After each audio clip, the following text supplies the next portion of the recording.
Hello and welcome to Mediumship Matters with me, Hannah McIntyre. How are you doing?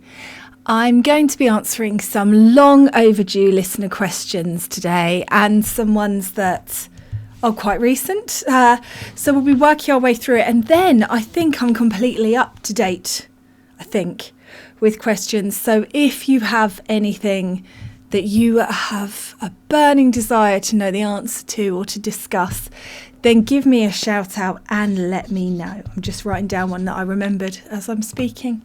Always professional. Okay, I can't find the comment that I was just noting down, but I think it was from Steve. And apologies if it wasn't Steve. But I know that somebody commented on one of my Facebook posts or Instagram posts and asked me to talk about Ouija boards. So let's start with that, shall we? I bloody love a Ouija board. I think they are absolutely miraculous. It's something that obviously you see being incredibly over-spooked on horror movies, but actually they're a great way of getting very direct and very meaningful messages from your loved ones in spirit, evidential messages. I think they're rather wonderful. Now, things to be clear about on a spirit board. I normally call them spirit board because even though someone once told me that Ouija means good luck, I still think that people get that weird kind of connotation from horror movies when you say Ouija board, that they're going to get a demonic attachment come through, spelling red rum on their Ouija board, which has never happened. Now, I made my own Ouija board from 2 bits of plastic layered. So I have a white piece that has all the letters written on it with a marker pen, and then a clear plastic cover, and I use a shot glass. So you can make a Ouija board out of anything you want, but one of the things that's really important to understand is that you are part of this oracle. So if you just sit there and wait for the glass to move without any input from you, it's not going to move. Now, what I don't mean by that is that you push it, but what I do mean is that you need to be allowing your part of the process, which is a sort of knife's edge to walk along. So if you just sat there and stared at it and didn't put your finger on it, it's not going to move, which sounds obvious. But then when you say to people, well, I'm part of the board, it needs me to make it work, everyone goes, well, does it? And then it sounds like you're interfering with it. So it's that funny little space. True story about a Ouija board.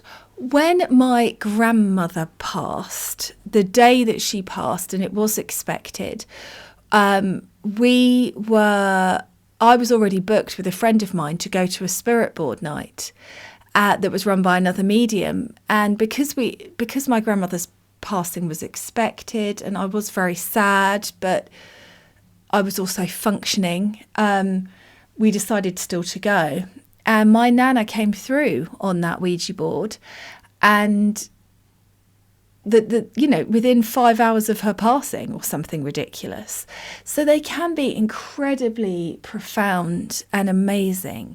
One of the things that I particularly like about Ouija boards is even though, spirit are spelling out letters and it's quite like text speak, it's short, it's to the point. They're not going to write you chapter and verse because you'd be exhausted. You can still get people's personality. You can still, some people, when the shot glass moves, they do big looping letters. Some people are very slow and hesitant. Some people are very fast and powerful. And even though it can be one session with a Ouija board and you're calling in, 10 different spirits. I don't know if I could do 10. I think my arm would fall off, but you know what I mean. They will all have different personalities and different presences. Sometimes they tell jokes. Sometimes they're very soft and gentle, and it just really depends on that spirit. And I think it's absolutely incredible. I normally try and offer a spirit board as part of my January winter retreat experience because it's mind-blowing, really. There's nothing quite like it. And I love that spirit are able to communicate that way with us. And because it is using you as part of the spirit board, you do become sometimes just a little bit aware of things before they're written or things before they're said. And that is, that's okay. I think that's part of it. As long as the worst thing on a Ouija board is when someone starts guessing what they think it's going to be. So you've got 2 letters and it's P-O and they're going police, pulmonary heart disease. I don't know. I'm trying to think of P-Os and those are the ones that are coming in really quickly. And it's actually going to be polite or something like that. So you have to just, even if you're aware of what the next letter is going to be, you have to allow it to unfold and work with the spirit that way.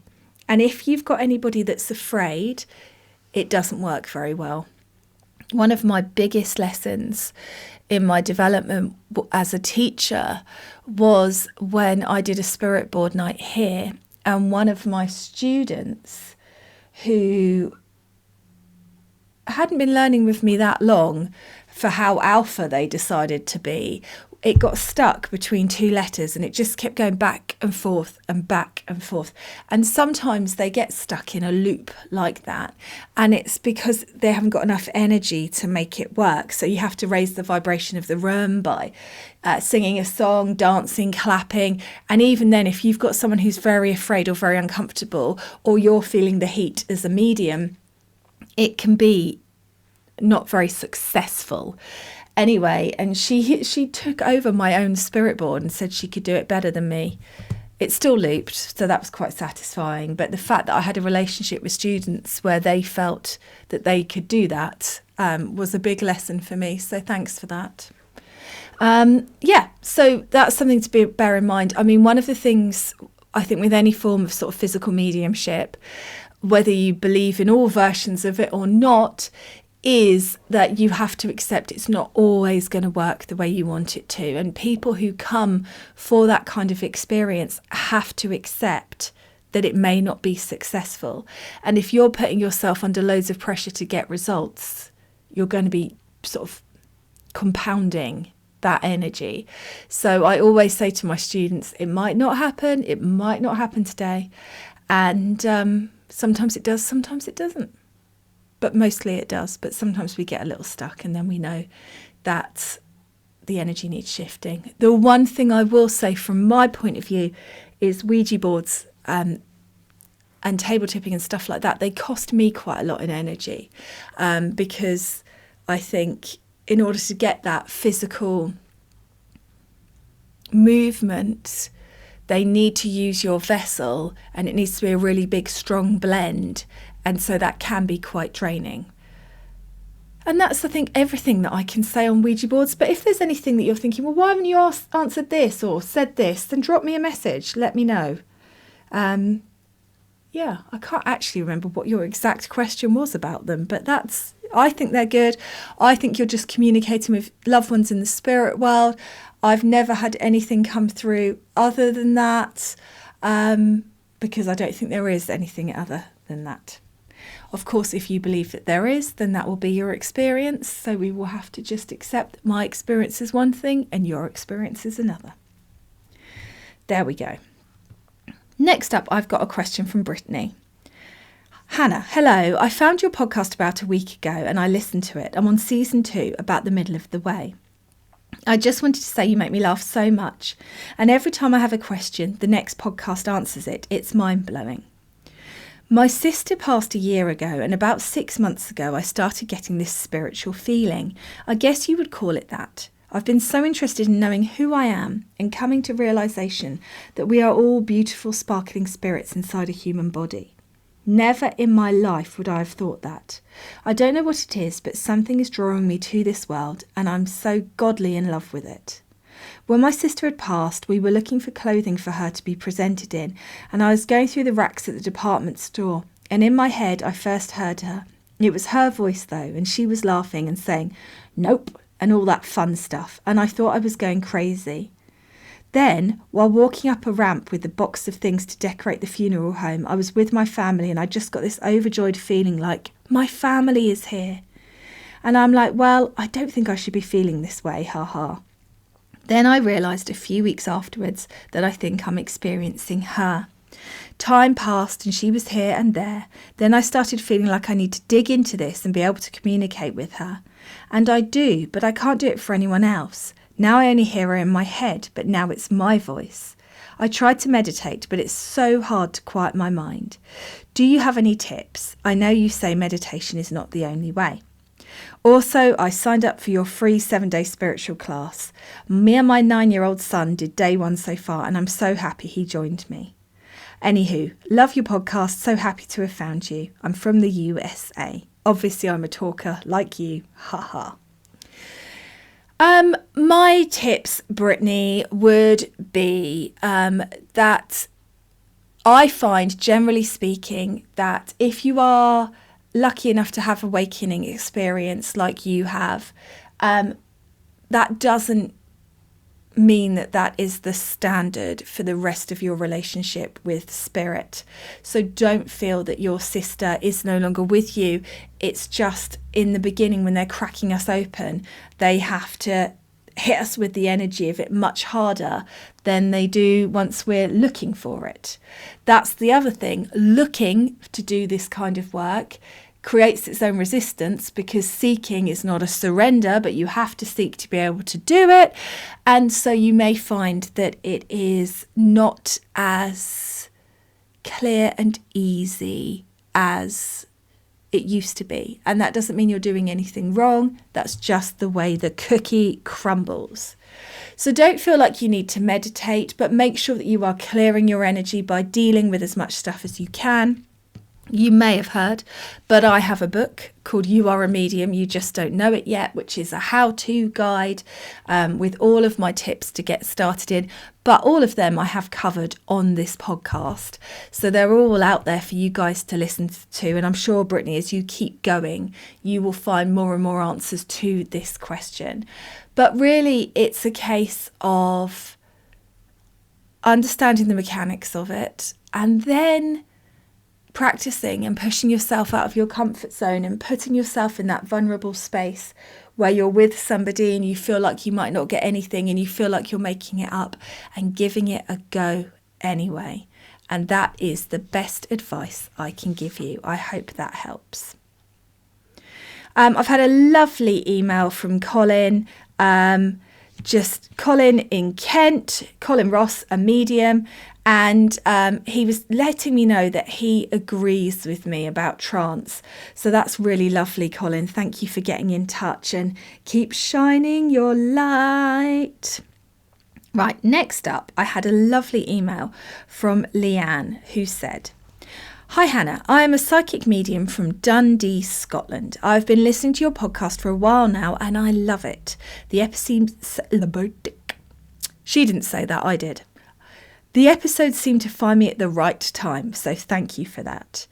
I just wanted to contact you about your migraines. I have had 2 years of hell with migraines. It makes it nearly important to work, as that tends to make mine worse. I was going out of my mind with worry that if I was on medication, my connection to spirit would be affected. I went back to previous teachers and asked, and their response was, 'Ooh, that's quite a heavy drug, but you need to put your health first.' Hello, mediumship is a huge part of who I am. I couldn't risk losing it. I tried all traditional preventative medication treatments, some with horrific side effects. I also tried Botox, which didn't work but gave me a lovely line-free face. I also tried acupuncture, which was lovely, but no, didn't cure it. Then Spirit started to show me an amitriptyline tablet split in half over and over in my head. Of course, I ignored it for about 2 months. Then after going to a less than useless appointment with my neurologist, I asked my GP to prescribe me it again. She laughed when I said I would only take half. 9 months on, here I am with very little migraines in between. It also helps me to sleep, especially after spirit work. If I do feel one coming on, I can take up to 3/4 without feeling the effect. It's given me my life back. My point is, don't be scared to try anything. I spent 2 years avoiding it. They won't go anywhere. And some of the spiritual folk giving advice that we need to be pure of everything are draconian in their thinking. Your body will adapt. Spirit will adapt. You will be fine. Go and enjoy your break. Let go of that to-do list. When I feel lost, going back to basics helps me. 1 reading, then 2. We fall in and out of love with it all the time. It's not an easy job, especially when teaching. We forget our own further development and times, which is where our own magic lives. Take care of you, Leanne Lackey. Thank you, Leanne. And I completely agree. I have been taking my propranolol. Honestly, my medication names. I did share a meme on Instagram the other day that said when you mispronounce your prescription and summon a demon, because it does feel a bit like that. But I have been taking 1 a day, and I have reduced my migraines now to, I think I have about 2 a month. And they're not as bad as they were. So absolutely life-changing. And you are absolutely right, Leanne. Spirit were just there, the same as always. In fact, easier. And I do have this, I've had this conversation with people before, because some people I know have actually given up spirit work because it was giving them a migraine every time they did it. And I think it is a super stressful job if you want to do it properly, and putting yourself in that vulnerable position. And I think it does impact us. But yes, I absolutely have found that spirit have still been absolutely there, easy to communicate with, easy to get evidence from, everything that I hoped and wished for. And you're right about teaching too. Anyone that teaches mediumship, I'm sure, will agree. You spend so long focusing on your students, you forget to focus on yourself. Next up is an email from Anne-Sophie, and she is French. So she's asked us to excuse her English, which is amazing English, may I just say. I am learning French and absolutely pants at it, and very much like an English person learning French, where my pronunciation is absolutely awkward and atrocious, but I'm trying. Anne-Sophie says, I just come to listen to several of your podcasts on Spotify, and I would like to share something that I personally live in my psychic abilities and that differs from what you describe. I know we are all different. It is about the clairaudience. You say the voices from spirits, including spirit guides, are the same voice than ours. But for me, it is different. I can clearly hear them in my head, and they have their own voice. I can clearly distinguish if it is a man or a woman, and now with experience, I know who is talking, either my grandmother or someone else like a higher guide. My clairvoyance is not as much developed. I don't see them, only forms of heat sometimes, and also in my dreams at night when they want. But I am developing visions when I connect with someone.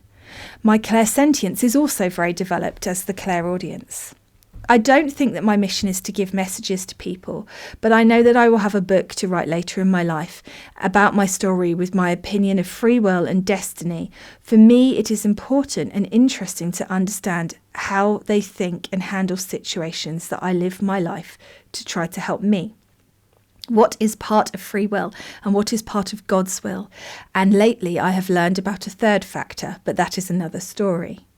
Please tell me if you've heard about other mediums who hear spirit with their own voices. I'm curious to know. Hi, Anne-Sophie. I have, but this is where it gets really interesting, because if I'm communicating with a spirit, even though the words are my words in my head, I can tell if they're a man or a woman. I can tell if they've got an accent. I may not always get it right, but I'm not actually hearing that accent. I'm just knowing that accent.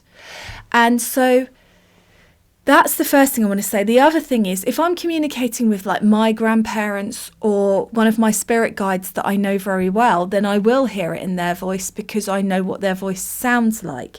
But if I'm sat in front of you and you say to me, Hannah, I want to hear from my grandmother, I wouldn't know what your grandmother's voice would sound like. And so I would hear it more in my own voice. So yes, I think you're absolutely right, and that is wonderful for you that you hear them so clearly. I'm a little bit jealous, Anne-Sophie, but that is the wonder of it, everybody's gifts work differently. And the reason why I talk a lot about it being your own voice in your own head is because when I first started working with spirit, I thought I wasn't communicating with spirit at all because it was my own voice in my own head. So for people who are like that, where we don't get that validation of feeling the separateness, it can be really hard to follow this path and trust what you're getting. But for you, you know it's spirit, you're hearing it differently, so that works great. You lucky ducky. Another email from Brittany now as I'm going through the pile about medication, which I think I've already answered. Funnily enough, Brittany, just like you said in your first email, you ask a question, the answer is there. Absolutely fine. Okay, next up, I have got an email from Steve, and Steve says, "Good day, Hannah. I guess you could say I'm a novice at communicating with and understanding the spirit world. I'm a retired registered nurse after 45 years of practice living in Long Island, New York, and have always been empathic. I knew it was in there. For as long as I can remember. 2 years ago, I obtained and started volunteering as a Reiki practitioner at a local hospital with caregivers of ill or deceased family members. During this short time, much to my surprise, spirits of family members began to contact me during my Reiki sessions. I have reached out to local contacts for guidance, education and mentorship. My question is this. Is a spirit guide something I can see or audibly hear, or just a specific thought? I can't seem to get one specific answer, which leaves me unable to move forward. If I can't understand what's happening, I can't grow, which I very much wish to do. For me, one of two experiences occur. Either loved ones communicating my thoughts, almost intrusive at times, it seems, with a specific message, or I get a thought image, if you will, that is very strong as it comes across. Most have been spot on when I don't misinterpret them. There's a learning curve here. Please help me understand what I'm experiencing and how I might clarify the entity of spirit guides." Well, Steve, spirit guides are an energy, and I personally believe that the way you receive the energy from that energy is down to you. It's down to you and how you are able. But I will say this. I'm not sure that spirit guides are here to give us always specific messages. If we are here and we are saying, what should I do about this? I don't know, a situation. And the answer is that we have to find the answer for ourselves, and we have to explore, and we have to learn, and we have to work out what the answer is. They're not going to tell us. They're not going to give you a direct answer. Also, often when I ask spirit guides a question, like, because a lot of my stuff is obviously how mediumship works and all of that kind of thing, as I delve into trance, the whole of last season and trance, and me sort of going, well, what is trance? What isn't trance? Why can't you do trance in another language? Why is it okay to sing as if you are a Native American, but it's not okay to give me a message that actually is meaningful? How much of that is trance? How much of that is us? As I've been asking that of spirit, the answer has not just been a word in my head of, hey, Hannah, here's the answer. It has been different experiences, different stories, different people coming to me with information and sharing their experiences and different things that I've learned. And so it's more like a collaboration. I think when you're working evidentially, when you're connecting to someone's loved ones in spirit, they understand the purpose of proof. They understand that you need to know this, and this, so that the person in front of you knows that they are communicating. But when you're dealing with spirit guides, it's more about you understanding what you need to understand for your life path. And so that isn't a sort of easy answer to give. It's something that unfolds and unfurls within you and takes phases. So sometimes I see an image, sometimes I hear a voice, which is normally a voice in my own head, as we've just been saying with Sophie Ann. Sometimes I just get a knowing. Sometimes I ask a question and it feels like dead air, because in the seeking, you are getting in the way of the naturalness of mediumship, which should be a surrender and receiving. And so therefore it takes them time to be able to bring that information to me in the days and weeks ahead. I don't know if that helps or not, Steve. I don't know, because I can see the email trail when you were talking to Aaron. I don't know if you've actually listened to this podcast before, but I hope that if you go back and listen through it, you will find some of the answers that you seek. But just allow yourself to receive it however you do, because that might change depending on your energy, but also your points of reference within you. Next up, I have a question from Lisa Marie, who says, I love your podcast and I'm listening from the beginning, but I would love to know what your take and Spirit's take is on ADHD. I've always been drawn to Spirit, and since I attended my first circle at 13, I've dipped in and out, but I couldn't concentrate and thought it was not for me because I couldn't be spiritually obedient. In recent years, I was diagnosed with ADHD in my 40s and learning lots about myself, and also realising that the old paradigm, oh, what is wrong with me today? The old paradigm is no longer this way, and maybe there is space for my crazy mind that maybe doesn't involve sitting still. Thank you again for all you do and being so down to earth. I love it. I don't have a quiet mind either, Lisa Marie. I don't know if I'm ADHD. I know I've got plenty of ADHD traits, especially the getting really fixated on a new hobby that you spend a huge amount of money on and then never touch again. That is a problem. Anyway, aside from that, I know that was a really easy part of ADHD, by the way. Please don't get angry with me, everybody. I'm just messing around. So, I am not a still sitter. I am not a quiet, soothing space to be around. I like the vibrancy of working with spirit, and I think there's space for everybody within that. So if you are drawn to the stillness, the quietness, the breath work, the meditation, and when I'm talking about meditation here, I'm not talking about somebody talking you through a visualization. I'm talking about just you and your breath and sitting still. If that's your jam, my God, you're brilliant. Keep it up.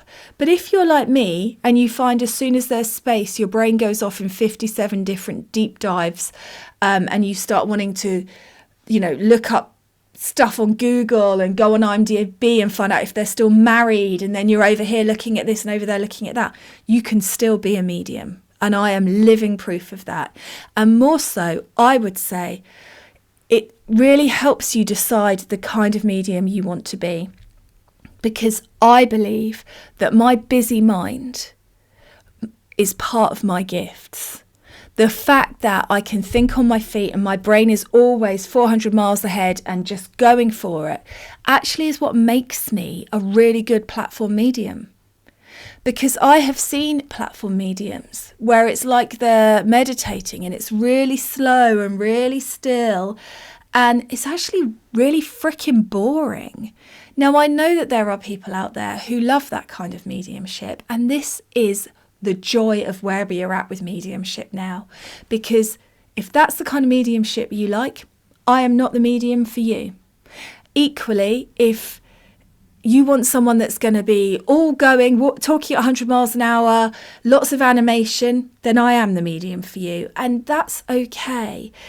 I think in the old paradigm, there has been a lot of kind of fitting into a mould, which doesn't make any sense, because your soul, Lisa Marie, chose to come here with ADHD. There's no mistakes. Your soul didn't go, I'm going to incarnate here. Oops, oh no, I've effed up. I've got this. Now I'm not going to be able to live out my life plan. Your soul knew that that was going to be part of you. And maybe that is your greatest gift. Maybe in your work with spirit, it's going to be your greatest ally. If you stop trying to make yourself into what everyone else tells you you need to be. So play with it. And, you know, there are many roads to spirit communication. And one of the best path for me personally was the path where I just pushed through my fear barrier, never stopped talking, never gave a breath, because if I do, that's when my voice inside pipes up, when Celeste comes in and says, you're a failure and everybody hates you. If I don't stop talking, she can't get a word in. So I use that kind of bubbly side of me to keep my fear at bay and keep myself going. So just work with it, and absolutely, there is a place for your crazy mind, and your crazy mind is beautiful and exactly what your soul wanted it to be. Next up, I've got an email from Kate, and Kate says, I wondered if you could answer this question for me. When I meditate, I see indigo blue, then pink and purple swirls with bursts of gold and small black flecks. Is this normal? Yes. Thanks for messaging. Bye, Kate. No, joking. Yes, that's perfectly normal. So what you need to do now, Kate, is feel into it. How does that feel when you work with it? What do you feel like that colour is representing? What is that energy? And enjoy it. What are the black flecks? What are the bursts of gold? What is the pink? What is the purple? What is the indigo? Feel into each individual colour and sit with it and see what it's bringing you. Lush. Okie dokes. That one's for later, and that one's for later. And I've got one more question then today, which is from my lovely Cheryl on the Mediumship Matters School. And Cheryl says, Hi Hannah, I totally forgot about questions this morning. Was gutted. I had a question I wanted to ask, but thought it might be one for the poddy now. So you know, I've been questioning everything. And it's made me think about the purpose of a soul incarnating. Why would a soul from an amazing place filled with so much love, energy and power need, or more to the point, want to come and be human? Earth is filled with pain, suffering, hatred, discrimination, grief, heartache, and all the horrendous things us humans like to even do to each other. I mean, it's pretty horrible when you look at it. Obviously, there are parallels to go alongside that, like love, happiness, kindness, etc. But what purpose would it bring spirit? What purpose does experiencing those things give spirit? When they return to pure love and light, it's not exactly fun in comparison. And why can't they use their unlimited power to experience these things while they are there? Why do they need Earth and humans? Am I making sense, or am I going into another essay debate? Anyway, feel free to chew that apart and spit it right back at me. Loads of love as always. This is what, on the school, on the Mediumship Matters School, I do 2 monthly question and answer sessions where we get in a Zoom room and we hash out all sorts of stuff. And recently, oh my God, the questions these guys have been bringing me, they have been so amazing. And it's just been, I just bloody love it. I love it. Anyway, Cheryl, good question. And I think an important one to think about, as I think all of your questions actually are. And you know I love questions, so you will never pee me off with them. I think that when everything is good, we get comfortable with good. And so we need to come here where darkness is, because there is no darkness in the spirit world, to be able to experience the contrast. Now, it's really interesting because I had a message from Spirit the other day and I didn't know what it was for. I knew it was for the podcast, but I didn't know like how I was going to shoehorn it in. And it is the answer to this question. So in my tiny little village I live in, we have had a road closed, the main road through the village closed for the last 2-3 weeks. It's really pissing me off. You have to do a big deke out of your way and it's just taking ages to get anywhere. And I was moaning in my head to myself, or so I thought, about it the other day as I was driving my car. And then Spirit said to me, but think how much you will appreciate driving through your village when you can again. Think how much you've taken the fact that you can drive down that road for granted every single day for the last 17 years. And now you can't. When you can again, you will be so appreciative of that. And I do think there is something in that with the being here.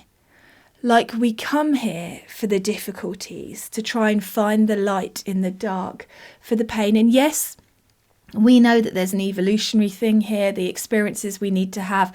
But then, of course, if we take there's no time in the spirit world, your soul is also as evolved as it's ever going to be, isn't it? It's not like school. There's no time. All the evolution has already happened. And as every soul is part of the oneness, you are also bringing to fruition every single other soul's learning experience in every single life ever lived.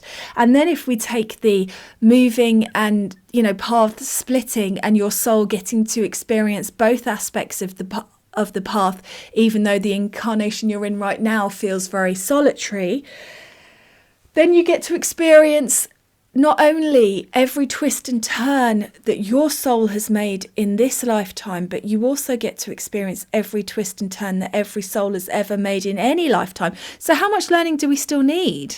If we've been incarnating all this time since, cavemen, surely we're nearly there now. But that's the point, isn't it? I think we come here for a specific type of pain.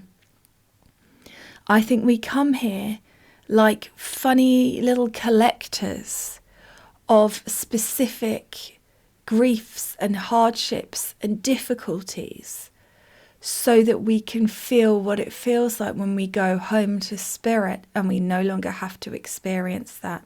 And also so we can feel the satisfaction when we overcome it here. Those moments you get when you break through your conditioning, or through the life that, your family story that carries on, or your life story where you break through that and you choose yourself, or you choose happiness and you start living in those moments. Is that not what it's for?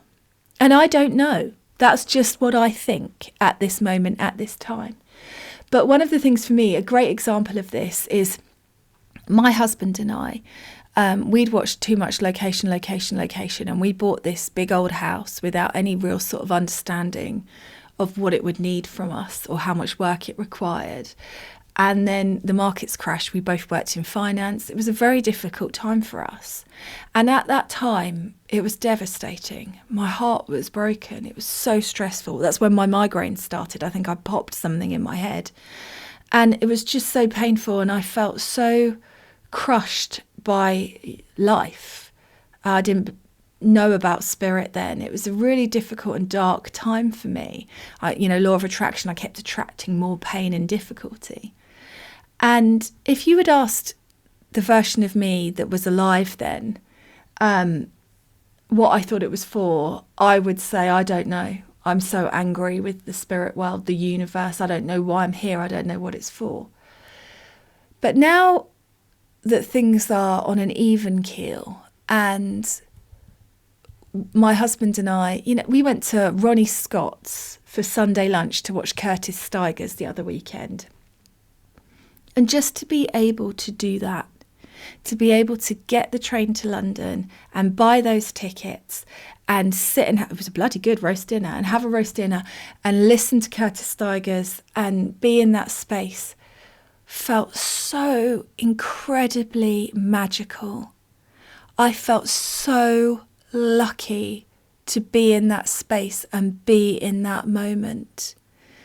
And I know that if I had always been in a space where money was just available and we were just able to do that whenever we wanted, then I wouldn't have appreciated it in the same way.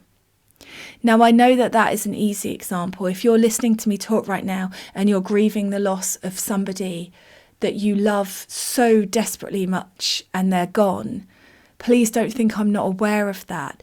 But please also know that from a soul's point of view, there is no separation because there is no time. So although this life here feels incredibly long laid out in front of you, missing that person that you love so very much, your soul is already with them. That reunitedness that you're looking forward to has already happened. And when you move back into spirit, you will feel that and know that multifacetedness of it, that the separation was an illusion.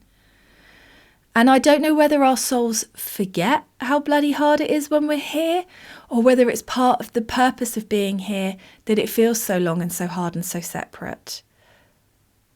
But there we go. So I hope that that helps. I hope that that answers your question well enough. And I hope that it brings up another 30 questions, because I love my Cheryl questions. Bring them on. And actually, I think they're good ones for the podcast, Cheryl. So never hold back. And if you've been listening to this and you have got some questions, now is the chance to get your questions in for season 5.